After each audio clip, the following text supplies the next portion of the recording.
योगी के करीबी कथावाचक को लॉरेंस बिश्नोई गैंग की मिली धमकी। गोरखपुर के सांसद विधायक की फोटो पर क्रॉस लगाकर भेजा फोटो, जांच में जुटी रामगढ़ताल पुलिस। गोरखपुर में सांसद रवि किशन के करीबी कथावाचक को जान से मारने की धमकी मिली है। कॉल करने वाले ने बिहार से कॉल करके खुद को लॉरेंस बिश्नोई गैंग का सदस्य बताया। उसने धमकी देते हुए कहा, अब की बार मोदी योगी सब चले जाएंगे। आरोपी ने प्रवीण शास्त्री के व्हाट्सएप पर मैसेज भेजकर सांसद रवि किशन और सहजनवा विधायक प्रदीप शुक्ला व प्रवीण शास्त्री के फोटो पर क्रॉस का निशान लगाकर धमकी दिया है। कथावाचक ने कॉल रिकॉर्डिंग और अन्य सबूत पुलिस को सौंपकर कार्यवाही की मांग किया है। पुलिस मामला दर्ज कर कॉल करने वाले की लोकेशन ट्रेस कर रही है। बता दें कि प्रवीण शास्त्री गोरखपुर के प्रसिद्ध कथावाचक और समाजसेवी है। वह गौतम विहार विस्तर कॉलोनी में रहते हैं। प्रवीण शास्त्री 2017 में सीएम योगी के आवास की सुंदरीकरण पूजा में बतौर पंडित शामिल हुए थे। उनका विधायक प्रदीप शुक्ला से सीधा संबंध नहीं है, लेकिन सांसद रवि किशन के साथ कई सांस्कृतिक कार्यक्रमों में वह साथ मौजूद रहे हैं। उन्होंने बताया कि सांसद रवि किशन से बातचीत के बाद हम सीधे रामगढ़ताल थाना पहुंचे और थाना प्रभारी को पूरे मामले से अवगत कराते हुए उनको कॉल रिकॉर्ड और व्हाट्सएप चैट सौंप दिया है। मामले की गंभीरता को देखते हुए रामगढ़ताल पुलिस ने जांच पड़ताल शुरू कर आरोपी के लोकेशन को ट्रेस करने में लग गई है।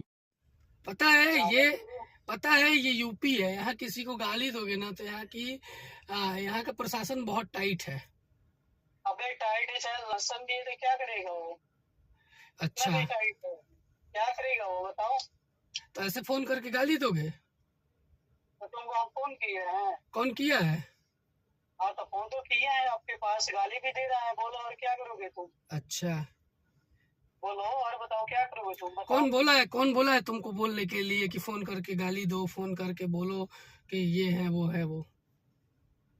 भाई मेरे को कोई बोला है, चाहे कोई भी है, मैं वो कह रहा हूँ तो उससे आपसे मतलब क्या है? मैं गाली दे रहा हूँ तो तुम मेरे एकदम बोल रहा है कि यूपी है, यूपी में चीजें प्रशासन पूरा टाइट है। तो यूपी में तो टाइट है भाई, बिहार में तो टाइट थोड़ी है। ऐसा यहाँ बिहार में भी पुलिस के गार्ड मार देंगे लोग। अच्छा, इतने बड़े तुम गुंडे हो कि तुम पुलिस का भी वो कर दोगे? अरे भाई तुम नहीं समझ रहे हो यार। क्या नाम है तुम्हारा?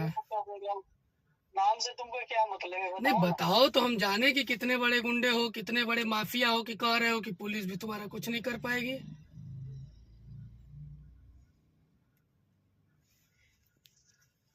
दे रहे हो तुम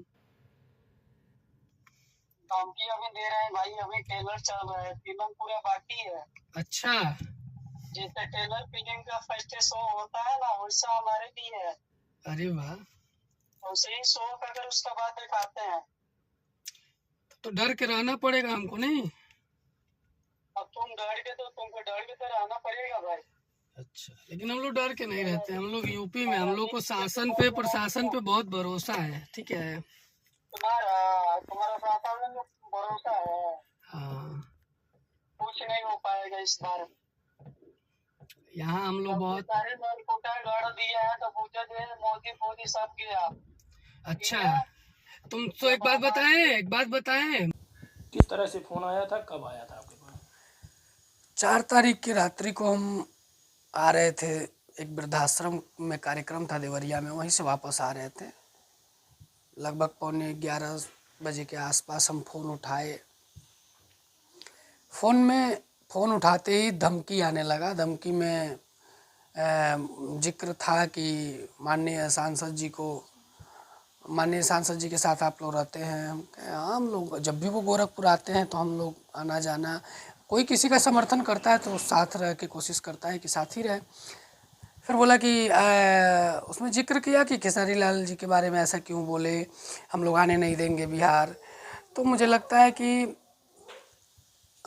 है कि ऐसी कोई गतिविधियां हम लोगों की नहीं रहती है जिसमें हमको धमकी मिले। मैं बोला कि ठीक है, अमर्यादित शब्द का प्रयोग हमसे मत करो, बाकी उनका क्या है अपना समझना। तो बोला कि तुम लोग मारे जाओगे, तुम लोग बचोगे नहीं, यूपी में आके इतने दिन के अंदर मारूंगा। और मैं बोला कि यूपी का प्रशासन बहुत टाइट है, धमकी दोगे तो बचोगे नहीं। बोला कोई प्रशासन कुछ नहीं कर पाएगा, हम लोग बिहार से हैं, बिहार के हम जो बोलते हैं वो करते हैं। फिर हमने फ़ोन काट दिया। फिर व्हाट्सएप पे लिख के उसने भेजा कि इस गैंग से बोल रहे हैं, बिश्नोई गैंग से बोल रहे हैं, डीपी में लगा दिया। तो डीपी में डीपी कुछ देर बाद चेंज किया। फिर हमें लगा कि डीपी लगा देना या किसी का नाम लेकर धमकी दे देना, जब तक वो जांच का विषय, जब तक वो पुष्टि नहीं होती है कि वो व्यक्ति कैसे संदिग्ध ग्रुप से है या कैसा है, उसकी गतिविधियां कैसी है, तब तक हम उसको नहीं कह सकते।